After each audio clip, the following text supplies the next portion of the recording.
애플과 인텔 등 거대 IT 공룡 기업들이 제품 결함을 소비자에게 알리지 않아 논란이 커지고 있습니다. 이들 기업은 잘못을 인정하고 이에 대한 조치도 발표했지만 소비자들의 불만은 사그라들지 않고 있는데요. 믿었던 기업에 배신당한 소비자들의 분노는 집단 소송으로 이어지고 있습니다. 관련해서 법무법인 현재의 손수혁 변호사와 함께 짚어보겠습니다. 안녕하십니까? 안녕하세요. 네, 애플의 배터리 게이트에 소비자들이 굉장히 뿔이 많이 난 모습입니다. 집단 소송 움직임이 본격화되고 있는데 역대 최대 규모라면서요? 예, 어제 소비자 주권 시민회의라는 시민단체에 따르면 11일, 그러니까 오늘 미국 애플 본사와 애플 코리아를 상대로 이제 서울중앙지방법원에 손해배상 청구를 낸다 이렇게 밝혔습니다. 네. 그 손해배상 청구액은 기기 평균 가격과 이제 위자료를 합쳐서 1인당 220만 원 수준으로 산정했고요. 네. 일단 약 150여 명이 원고로 참여한다고 합니다.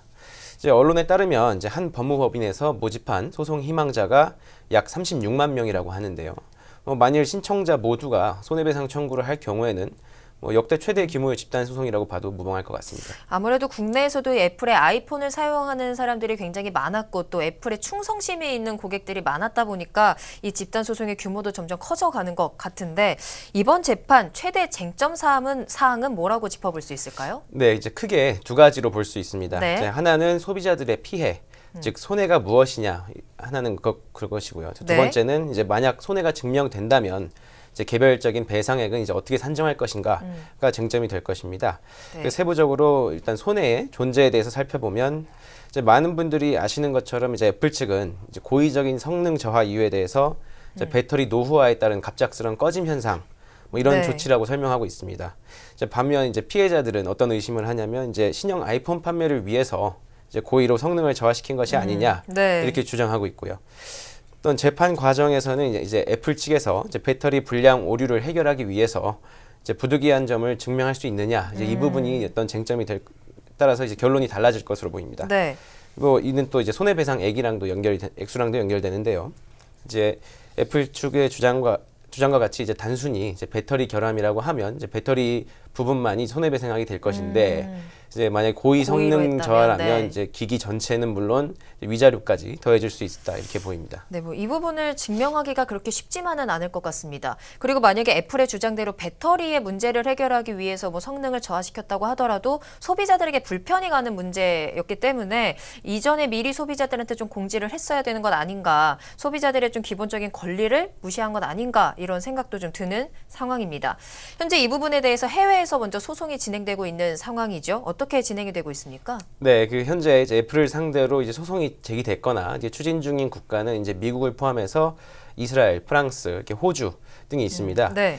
하지만 이제 아이폰이 전 세계 대부분 국가에서 유통되고 있다 보니까 이제 그 규모는 더 확대될 것으로 보이고요.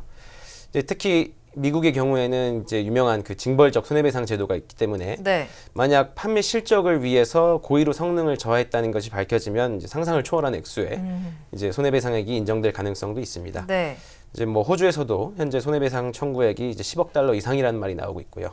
이제 프랑스의 경우에는 프랑스 검찰에서 수사를 진행하고 있다 이렇게 보도되고 있습니다. 잠깐 이 미국의 징벌적 손해배상 제도 말씀을 해주셨는데 국내에서도 이 제도를 도입하는 것에 대한 논의가 계속되고 있는 상황이었잖아요. 아직까지는 그 논의만 계속되고 있는 상황인 것 같은데 이번 일을 계기로 좀 이 부분이 좀 더 다시 한번 재점화될 수 있을까요?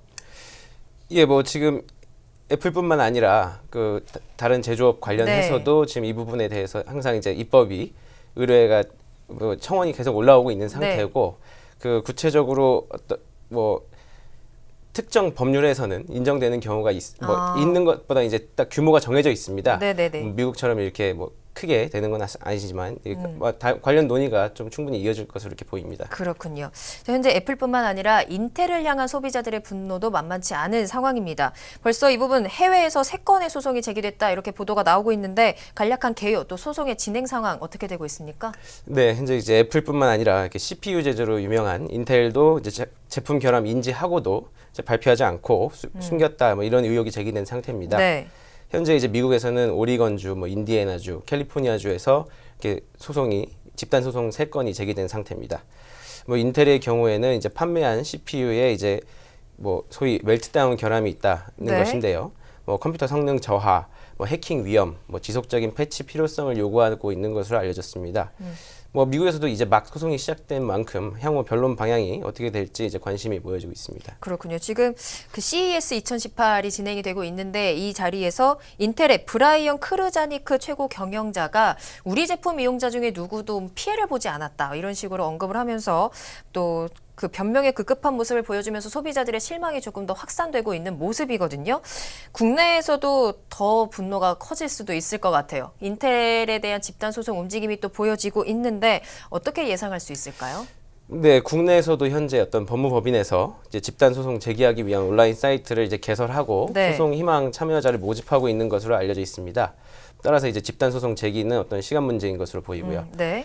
뭐 주도하는 해당 법무법인에 따르면 참여 희망자 수는 1월 9일 기준으로 약 600여 명이 있고요. 네. 또 미국 법원에다가 소송을 제기할 가능성도 있다. 뭐 이렇게 밝히고 있는 상태입니다. 네. 뭐 이것도 이제 아이폰의 사태와 마찬가지로 이제 어떤 손해가 있느냐 이것을 이제 입증하는 것이 쟁점이 될 것으로 보이는데요. 네.